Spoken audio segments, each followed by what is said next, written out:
У системах автоматизованого керування колір відіграє критичну роль. Від правильного вибору кольору залежить не лише зручність, а й безпека експлуатації обладнання. На практиці зафіксовано випадки, коли використання занадто подібних кольорів на HMI-панелі призводило до затримки в реагуванні персоналу, зокрема в енергетичних системах, де за мілісекунди приймаються рішення про аварійне відключення лінії. Стандарт IEC 60073 регламентує використання кольорів у інтерфейсах, де червоний – це небезпека зупинка, зелений – пуск нормальна робота, а жовтий – попередження ризик. Втім, комп'ютер не сприймає колір так, як людина. Він працює з цифровими значеннями, що визначають інтенсивність кожного кольорового компоненту. Тому, щоб графіка на екрані чи в друці була однаково коректною, потрібно розуміти, як саме формується колір у цифровій формі. Цей процес визначається кольоровою моделлю, математичною системою опису кольору, яку використовують монітори, принтери, графічні редактори та пристрої візуалізації технічних процесів. Модель RGB – це адитивна кольорова модель.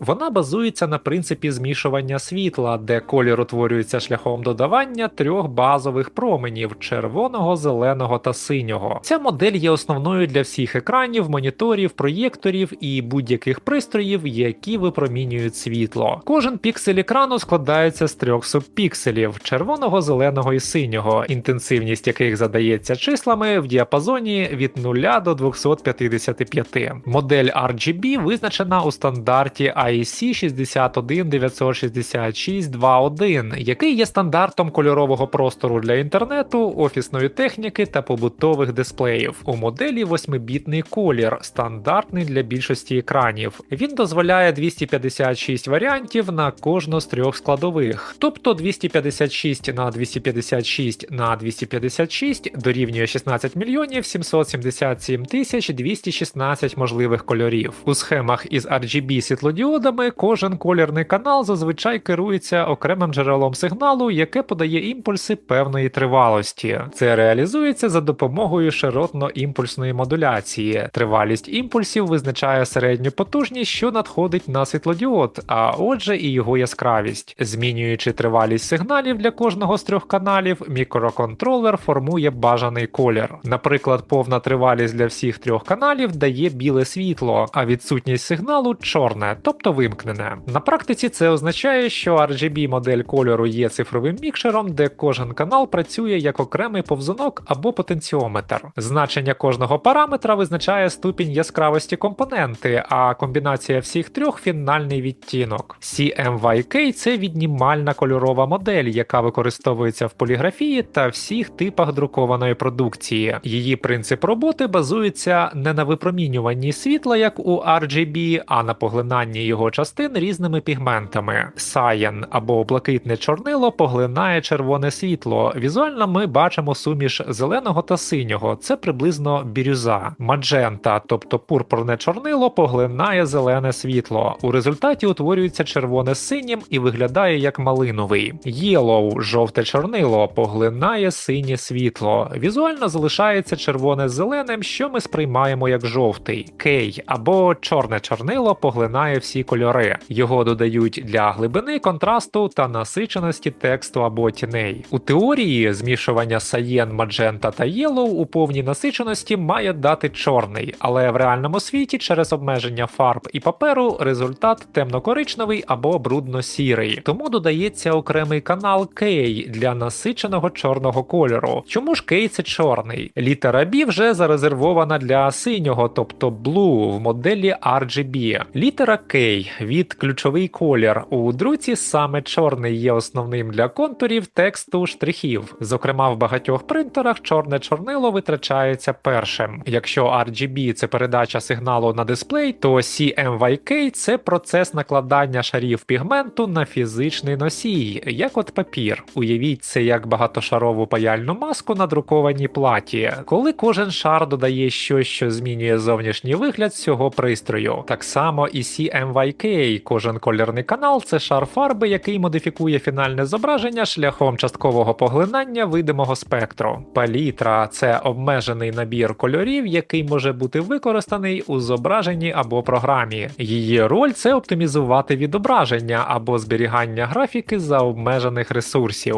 У 90-х роках, коли відеокарти і екрани мали низьку глибину кольору, використовувалися 8-бітні палітри до 256 кольорів одночасно. Сьогодні такі обмеження частіше зустрічаються не через технічну слабкість, а через специфіку пристроїв, як от вбудовані HMI або SCADA панелі та енергоощадні дисплеї. Палітри бувають кількох типів. Фіксовані – це заздалегідь визначені набори кольорів, наприклад, WebSafe палітра, яка використовувалась у ранньому інтернеті, коли не всі дисплеї могли точно відображати складні кольори. Адаптивні палітри – вони створюються автоматично. Програма аналізує, які кольори реально використовуються в зображенні і формує з них найбільш компактну палітру. Це корисно для PNG-файлів, іконок або технічної векторної графіки. Індивідуальні палітри визначаються вручну, наприклад, при проєктуванні інтерфейсу для системи автоматики, де кольори мають відповідати стандартам безпеки та бути зручними для оператора. У технічних інтерфейсах палітра визначає не просто зовнішній вигляд, вона впливає на розпізнаваність станів. Якщо індикатори мають занадто подібні кольори, оператор може не побачити критичну подію. Якщо ж колір не відповідає очікуванню, наприклад, фіолетовий символізує аварію замість червоного, то система стає потенційно небезпечною. У SCADA або HMI середовищах палітра часто обмежується 16